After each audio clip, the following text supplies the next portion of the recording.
Kakain na po tayo. Ayoko. Gusto ko si Ina. Naku, madam. Hindi pwedeng matigas ang ulo. Kailangan magpakabusog kasi...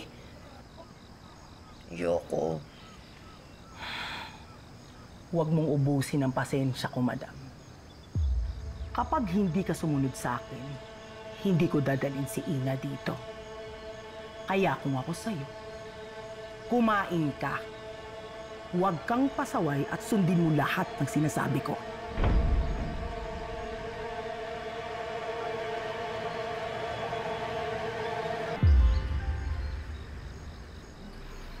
Ngayon, kung lagi ba namang ganyan, edi mas makikita mo si Ina, mas magiging okay tayo.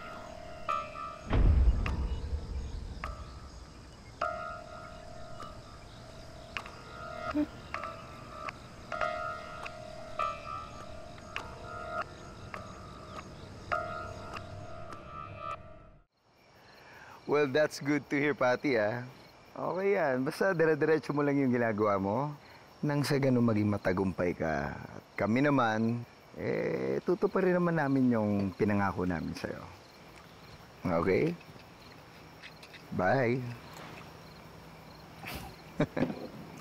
Who's that? Si Patty. Meron siyang good news. Sabi niya, nakukuha na daw niya yung loob ng matanda. Kasi ba naman itong matandang to kwento ng kwento tungkol kay Ina. So ang ginawa niya, sinakyan niya na sinakyan.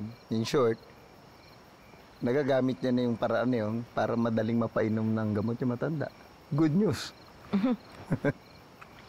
Sigurado ka ba namang mapagkakatiwalaan mo yung Patty na yan? Baka yan ang magpahamak sa atin, ah. Hindi pinoproblema si Patty. Kilala ko na yun. Hawak ko siya sa leeg. Kung gagawa man siya ng kalokohan, sigurado pagsisihan niya yun dahil may utang na loob siya sa akin at ang buong pamilya niya. Pwede ko siyang baliktarin. Kapag binalik ko sa kanya lahat yun, tiklop siya. Oh, well, siguraduhin mo lang na hindi kakanta at magko-concert yan. Dahil pag nagkataon, mauuwi sa wala ang lahat ng pinaghirapan natin. Alam mo, masyado kang nag-overthink, Lani. Dapat sa'yo, chill ka lang. Okay? Di ba nakikita?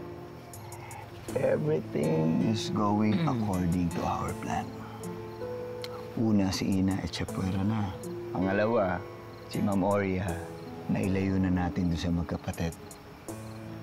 Now, what we need to figure out is kung paano natin tuluyang makukuha doon sa magkapatid ang lahat-lahat ng ari-arian, kayamanan ng mga De La Costa.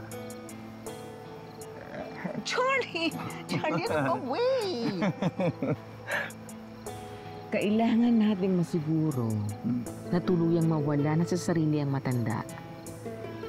Saka tayo kikilos. Well, as long as maging consistent ng si Patty dun sa pinapatrabaho natin sa kanya, we can work towards our objective.